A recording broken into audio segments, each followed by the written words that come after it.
okay, a video, and this goes out to anybody who breeds a lot of birds, right? So, if you have a lot of chicks like this, like we've got, I'm going to let you into a big secret. And even if you have 5 or 6 chicks, this will also go for you. The chicks will, by nature, squash each other. Even in a little tiny brooder or a big setup like this, well, we're not big, we're just, you know, these are just going to be for laying eggs, they're egg beds. So, what I'm going to tell you, right, so, in a big poultry shed like this, and I see this on a lot of the African videos, Ghana, places like that, they have a big shed like this and they just throw them all in a big massive space and then wonder why some of them get squashed.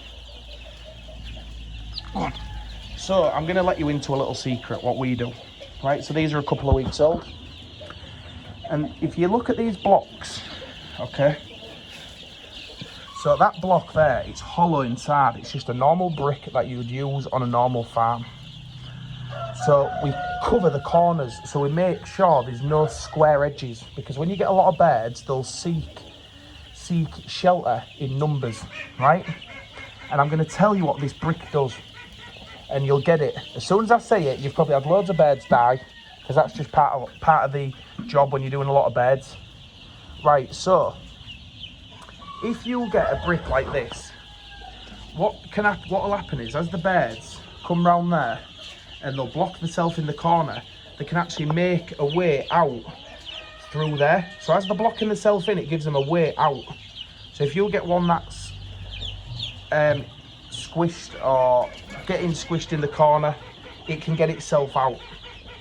And we do the same with the heat lamps. So they're not in here now because I've took them outside to wash them, because the only thing with these is they get full of poo, so you have to keep washing them. But what I'm going to show you is, go on, you can get out, you can get underneath. Go on then. Right, so what I'm going to show you, I don't know how these are stuck in there, because what I also do is I leave a gap there, look, so they can get out, because this also gives them a little bit of room to get out the way. So,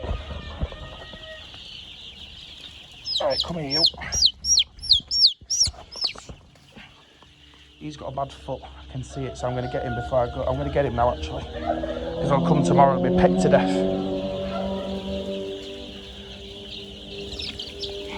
Yeah, look, he's got a swollen foot, so we'll put him somewhere on his own. Right, so, going back to what I was saying, if you look here, see where the heat lamps are, yeah? The chickens can sit on top of those bricks, because they're getting excited now. They're what are they, 20 days old. So the heat lamp will heat the brick up. So what they can do again is, if they get trapped as they're coming into the heat lamp, which they do, they'll all huddle together, the brick will make a barrier and they can go through the brick and get away and go back round. And we didn't used to do this, and we'd have, you know, they say that you should lose 1 to 2 chickens per 100, and I can tell you now, we was losing more than that, probably 500 maybe. But this has solved that full thing. So basically, you're making an escape route for your chicks, and I'll show you it in perfect thingy. So look in that corner, you see you've got a big cluster there, a big cluster there, but nothing in the middle.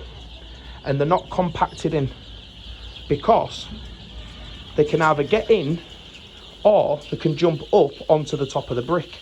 So it stops them ever getting squashed. You see? Just watch the behaviour. And like I say, I see a lot of the big channels in some other countries. I'm in the UK, and they put a lot of chicks into a lot of room, and then they're talking about mortality and, you know, we lose 1 or 2 and everything else. Right, kid? But that is quite a bit of a reason, and what you have to remember is, look, you're not there all the time. So unless you're going to literally sit in the chicken shed 24/7, it's pointless. So look there, look. When they get trapped in the corner where the board is, they jump over and they can get away. When it's in a corner like that, a right angle, there's nowhere for them to go. And that is why you get squashed chickens. And also, This can be used for any setup. You know, if you've got 5 chicks in a brooder, don't waste your time, because, you know, you don't need the room. But a setup like this, where you've got, you know, 100, 200, 300, 400, whatever, this is a real good way to stop mortality, because the biggest thing that kills chicks is chicks. They'll just all try to cram in the corner and squash each other. And that is the biggest problem that you will get with chicks. And like I say, it gives them something to do, jumping up and down, getting used to flying. And again, you know, I'm in here, sat right next to them, they're nice and tame. I can sit in here with them, keep an eye on them. And what I do is, so once these bricks are put down, I'm going to put another one under each heat lamp towards the side of the heat lamp, because the heat lamp is warming the brick up. So them chickens, when they're stood on top, they're actually getting warm. So you're using every bit of warmth, because it's heating that brick up during the day when they don't need it. And it is red hot in the UK today, 20 degrees. And then what I'll do, so just like this, I'll just have a little walk round. So look, they're just laid down. Just give them a gentle tap. There you go, look. Just checking that they're not sick or injured. And you can see there, look, they all sit on the top. There you go, look, boom, showed you. So the chickens will all crowd in this corner, right round here like that. But then they've got an escape route. They can either go up or they can go through. And that is just a normal breeze block, look, and they're doing it right there, look. They enjoy the heat, so you can get twice the room from the same heat lamp, because they'll sit up there on the top of there. So maybe you get 10, 20 chickens on top of the brick, and then you get 50, 60 below. So you're using every single bit of your available heat. So there you go. I hope you've enjoyed this video. Remember, I'm new to YouTube for chickens. I'm not very good at, I'm alright at talking, so I don't bother editing my videos. Just do it in one take. If I get it wrong, I just stop and start again.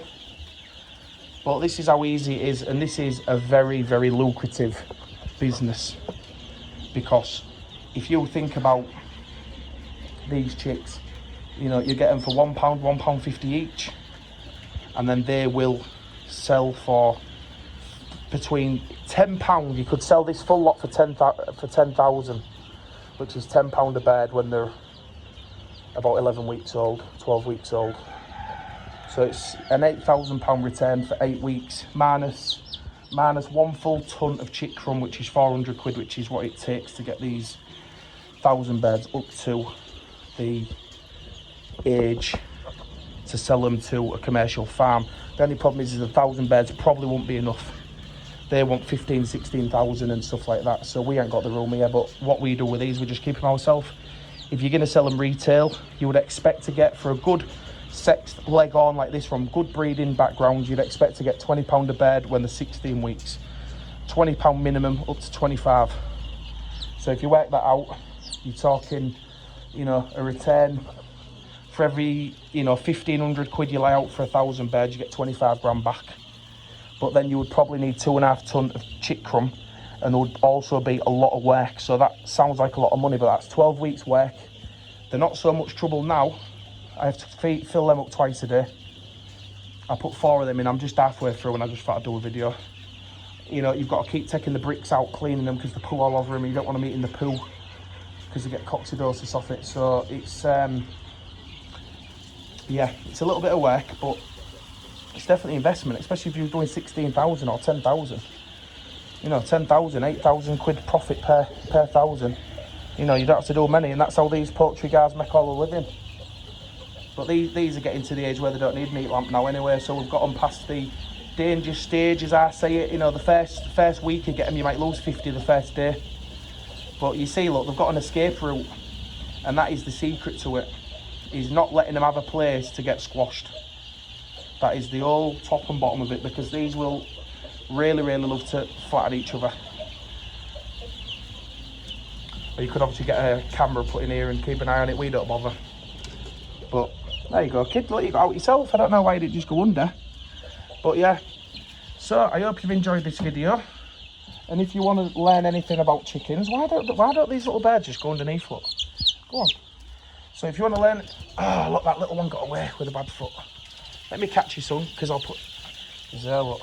I have to put him on his own, because if I don't, it'll be food for the others. That's it. Is that him? Let's have a look. No, that's not him. Bloody hell. I'll have to find him again, because he'll be gone by morning. But yeah, another thing, if you get a sick chicken with a, you know, some problem with his foot or anything, they will, the vultures, they'll peck him to bits. So just keep an eye for the birds pecking. But like I say, for you guys abroad who do big numbers in them big houses and you've got clay pots to warm them, this is a real good way to do it. Load of bricks around. It just stops there being pinch points, as we call it. Right, I'll see you soon. Bye now.